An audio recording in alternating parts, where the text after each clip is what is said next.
Bismillahirrahmanirrahim. This is Salim Akhtar Malik, your host at the Observation Post channel. On this channel, I discuss with you issues of national and international importance, national security and defense matters, military technology, as well as important events from military history. You can interact with me on this channel by giving your views and comments, which I hold very important to me because these help me in fine-tuning my talks, which I deliver to you from time to time on this channel.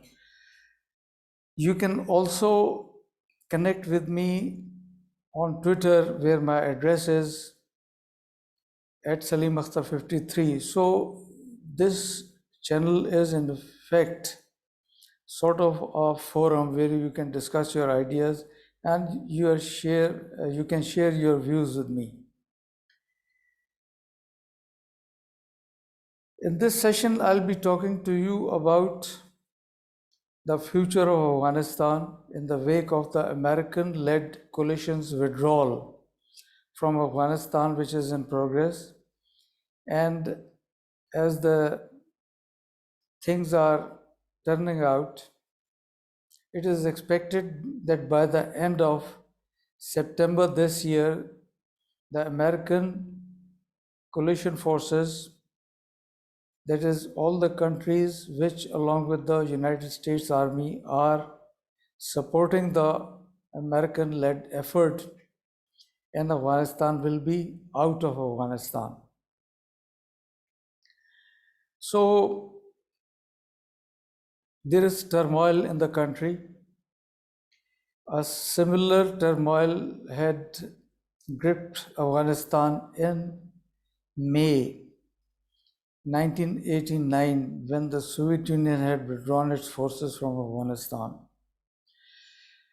So after so many years,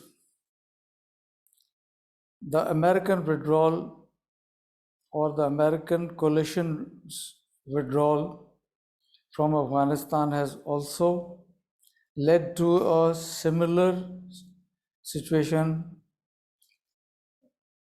which is reminiscent of 1989. We cannot say that it was an unplanned withdrawal. However, it was a hasty withdrawal. It was a hasty decision by the Americans to withdraw in a jiffy, whereas they were planning for it and they were holding consultations with the Taliban for quite some time, for more than a year, in which Pakistan was also involved. So this brings into the picture the element of Taliban. And Taliban are the most controversial element in all this development because they have friends and they also have foes. They have more enemies than they have friends. And their enemies do not want them to come to power again. Whereas, as I said, they have their supporters also. And they claim that they have popular support in Afghanistan. So in order to understand this conflict or this crisis in a better way, we'll have to see who the Talibans are and how they established themselves, what is their history. So it all started in 1994, after more than 5 years of the Soviet withdrawal from Afghanistan. We'll talk about it in some detail subsequently. So, in the period between October and November 1994, there was a group of boys and girls. They were from the same family. They were traveling towards Kandahar. Probably they belonged to Kandahar. And on their way, they were ambushed by the Afghan Mujahideen. We'll talk about the Mujahideen also subsequently. Where do they fit into this puzzle? So they were ambushed by the Afghan Mujahideen. They were gang raped and thereafter murdered brutally. When the news of this incident reached Kandahar, a religious leader by the name of Muhammad Umar, who was subsequently known or popularly known as Mullah Umar, he, along with his seminary students, vowed to take revenge, and they also vowed to punish the culprits who had committed this heinous crime. So, sometime later, that is during the same period, that is the period between October and November 1994, the Taliban launched their first military operation in which they moved their forces or their groups from Maiwand, which is located in the south of Afghanistan. So they moved from Maiwand to Kandahar, attacked Kandahar and captured it. And thereafter, Mullah Umar declared himself the caliph or the religious leader of the Islamic Emirate of Afghanistan. That was the beginning of the Taliban in 1994. So, in order to gain further insight into the Afghan crisis, let us go back to 1979 when the Soviet Union invaded Afghanistan. There is a long history to it. I'll not go into the details. Suffice it to say that the Soviet Union invaded Afghanistan on the Christmas Eve of 1979. Pakistan, a country which was directly affected by the Soviet invasion of Afghanistan, initially remained silent, trying to comprehend the crisis and its connotations till it would reach a decision about what action to take to confront the challenge. It was a challenge to Pakistan because with the Soviet invasion of Afghanistan, a large number of Afghan refugees had started filtering into Pakistan, and along with those refugees were also the agents of the intelligence services of the erstwhile Soviet Union, that is KGB, as well as of Afghanistan and India. So, along with KGB, the KHAD and raw agents had also started infiltrating into Pakistan. It was a difficult time because the United States and its allies at that time remained indifferent to what was happening in Afghanistan. They were totally indifferent to the Soviet invasion of Afghanistan because since long the United States had considered Afghanistan as a country which was within the Soviet sphere of influence, hence it didn't want to interfere in the affairs of Afghanistan. So, for more than 1 year, Pakistan and its army had been managing the crisis alone without any outside help, that is, without any help either from the United States or any other country in the world.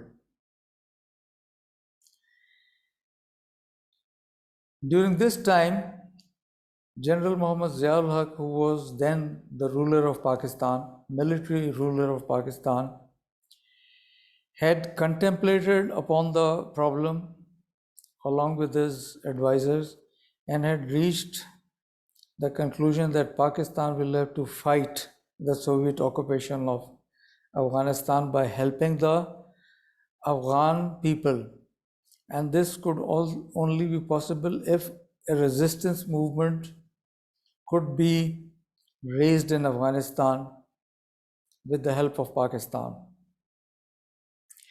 And during all this, it was to be ensured that the Soviet Union should not have been provoked to attack Pakistan or to get itself into an armed confrontation with Pakistan. So this was the policy and this was the strategy of General Ziaul Haq. And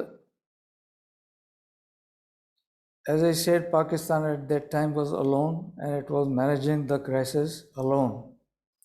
So after almost more than a year, the United States decided to help Pakistan, and that help was in the form of funds as well as equipment, because General Ziaul Haq didn't allow the Americans to get involved physically in what was happening in Pakistan and Afghanistan by sending their forces into Pakistan and thereafter into Afghanistan.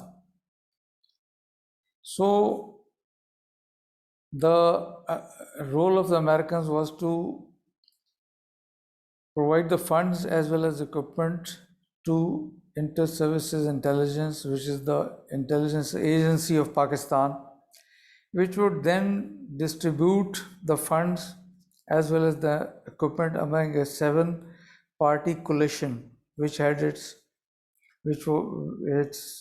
was supported by Pakistan government, and it was the ISI which planned, organized, trained, and sent the Afghan fighters into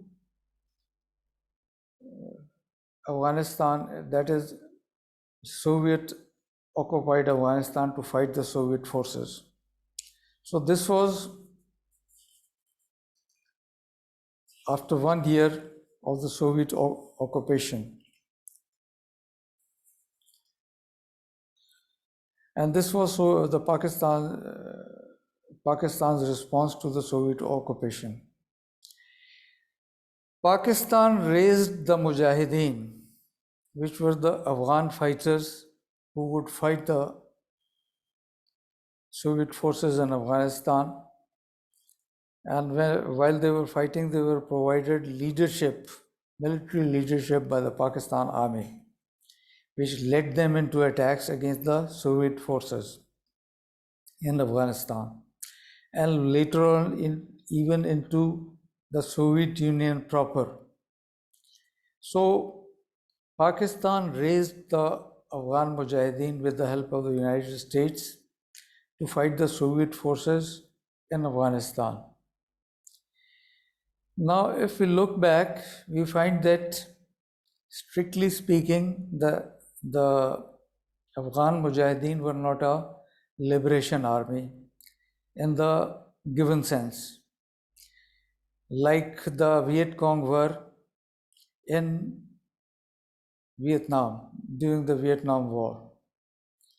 At best, you can say that they were a group of prospectors or a bunch of prospectors who had descended upon Afghanistan in order to fight the Soviet forces and in return reap benefits in the form of money, loot, and some other ways. So this was how the Taliban, how the Afghan Mujahideen were raised by Pakistan in order to fight the Soviet forces in Afghanistan. Now, as a result of the resolve of the Pakistan Army to train, equip, provide leadership, and then operationalize the Mujahideen, there was a long drawn out war which lasted for 10 years, and after a lot of bloodshed and destruction, the Soviets finally withdrew from Afghanistan in May 1984. Correction, 1989. That was 10 years after the, almost 10 years after the Soviet invasion of Afghanistan. After the Soviet withdrawal from Afghanistan, the country plunged into a civil war instead of going back to normalcy. Because Afghanistan, in the real sense, it was never a nation state. It was a tribal confederacy which was strapped together during the ages by a central authority which was imposed on it. Either it was a local authority or a foreign authority in the form of the dynasties which had ruled it from the Turkish dynasties which had migrated to Afghanistan from Central Asia. So it was only in 18th century when Afghanistan had an indigenous ruler in the person of Ahmad Shah Abdali, who declared himself as the first local ruler of Afghanistan. Before that, they were all foreign rulers who ruled or held sway in Afghanistan. So this is what had happened, and over a period of time, that is during the 10 years during which the Soviets had remained in Afghanistan, they didn't try, or even if they tried, they didn't succeed in restructuring the Afghan society. It remained the same.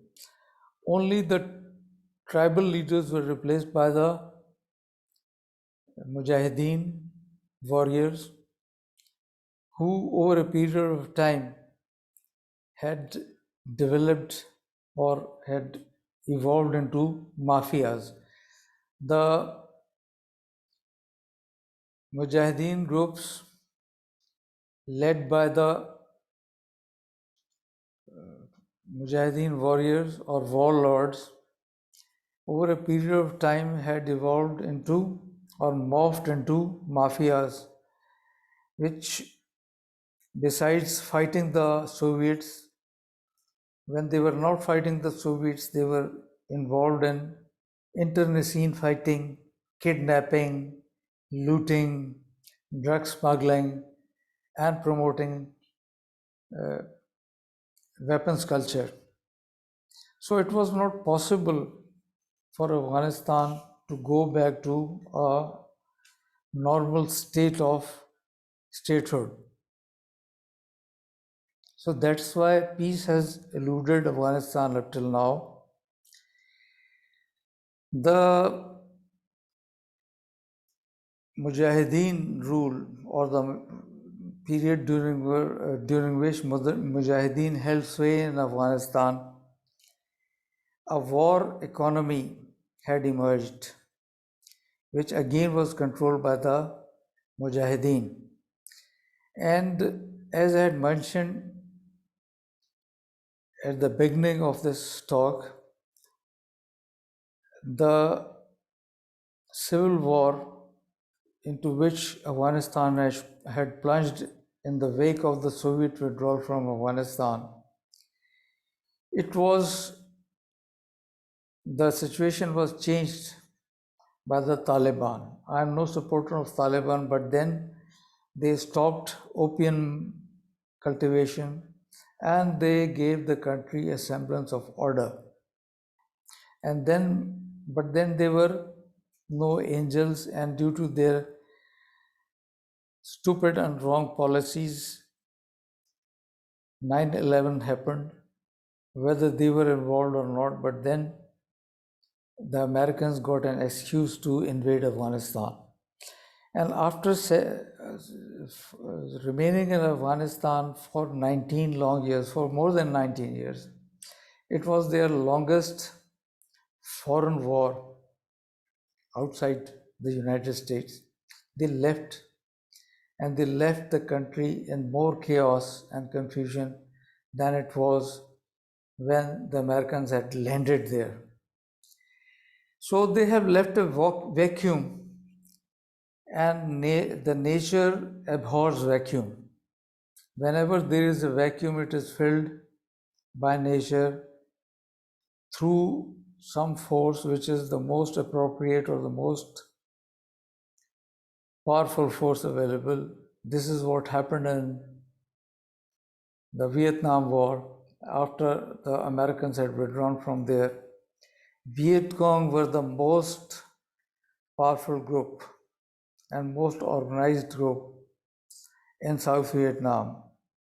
So they controlled the government, and thereafter they integrated the country with North Vietnam, creating a united Vietnam. And this is what is happening in 2021 in Afghanistan, in the wake of the American withdrawal, confused and ill-planned withdrawal from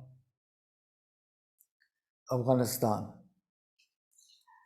And the Taliban being the strongest group in Afghanistan, it is expected that they will take control of Afghanistan even if there is a civil war. This civil war has already started, and the outcome of the war can be predicted very clearly. And it is predicted that most likely the Taliban will hold sway in Afghanistan. This is all I wanted to say in this video. See you in the next video with a new topic. Till then, bye-bye.